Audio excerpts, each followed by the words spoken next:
The house on Hollow Street had always seemed out of place. Amid the neat rows of renovated townhouses and the constant hum of city life, it stood like a relic from another era, a three-story Victorian with peeling paint, shuttered windows, and a porch sagging under the weight of forgotten decades. People passed it every day on their way to work or school, but no one ever slowed down to look for long. It had a presence that demanded distance.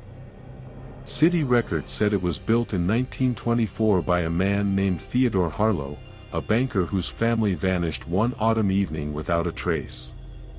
Neighbors at the time spoke of screams echoing down the street and a faint, metallic smell that lingered for days.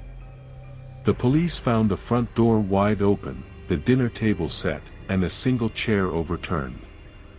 No bodies were ever recovered. After that night, no one wanted the house. It was sold and resold, rented and abandoned, until finally the city boarded it up and left it to rot. Still, lights were seen inside. Faint glows in the upstairs windows. Flickers behind the cracked glass at odd hours. People whispered that you could hear a piano playing if you walked by after midnight, a slow, melancholy tune that stopped the moment you tried to listen closely.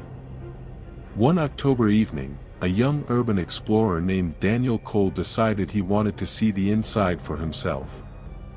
He had built a small following online by documenting forgotten places, old hospitals, tunnels, decaying theaters, and he figured Hollow Street's ghost house would make for the perfect Halloween upload. One night, he said to the camera, standing outside the front gate. One night in the house everyone avoids. The gate creaked open with a sound that didn't echo quite right. The air inside the yard was colder than the rest of the block, and the smell, earthy, metallic, faintly sweet, made him hesitate before taking his first step.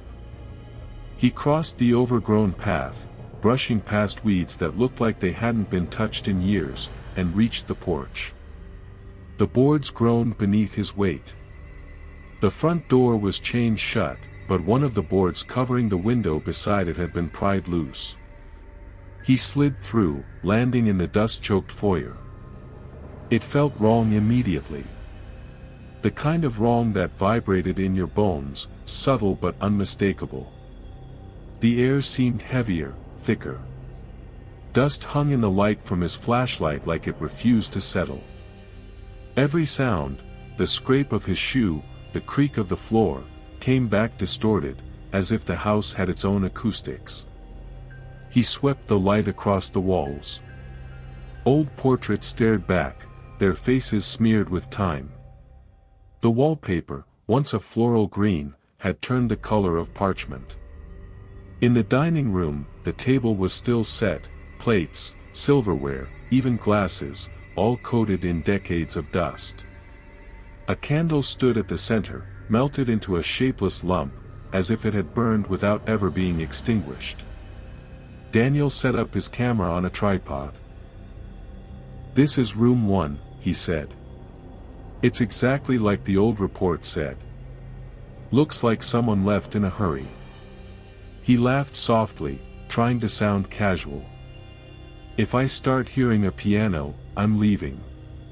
Upstairs, the floorboards felt softer, as if hollow. His flashlight caught movement, something small darting across the hallway, but when he turned, there was nothing. Each room was the same, untouched, forgotten, strangely preserved. In the master bedroom, a mirror leaned against the wall.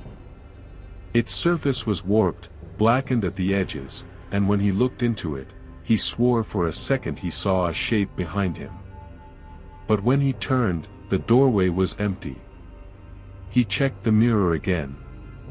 Just his own reflection, pale, nervous, with dust in his hair. But behind his reflection, the room didn't look quite right. The bed was in a different spot.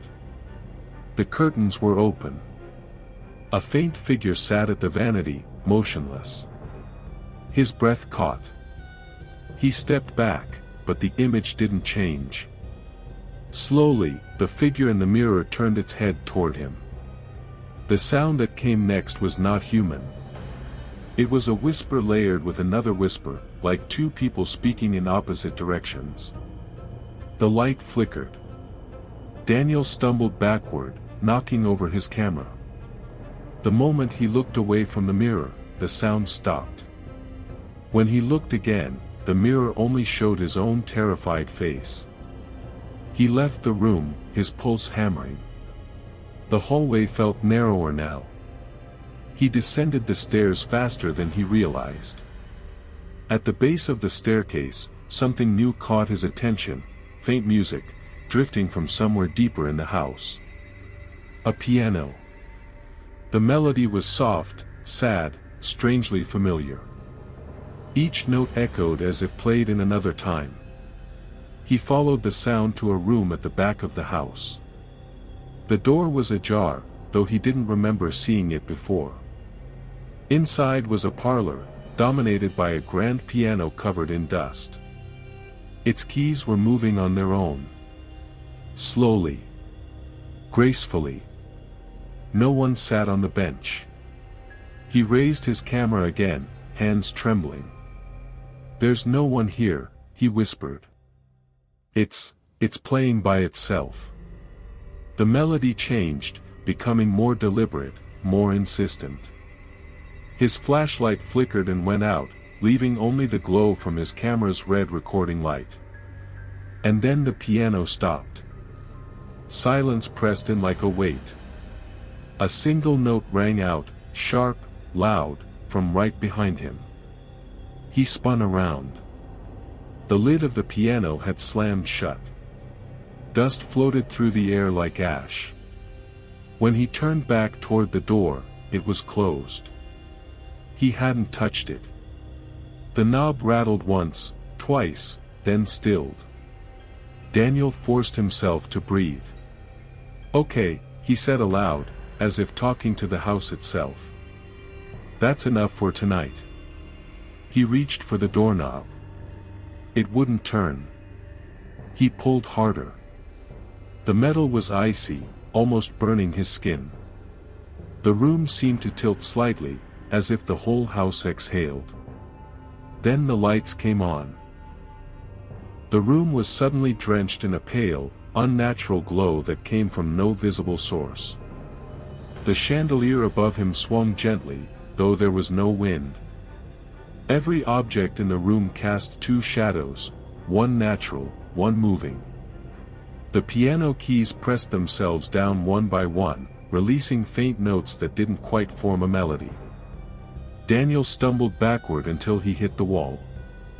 His camera was still recording, its small red light blinking steadily.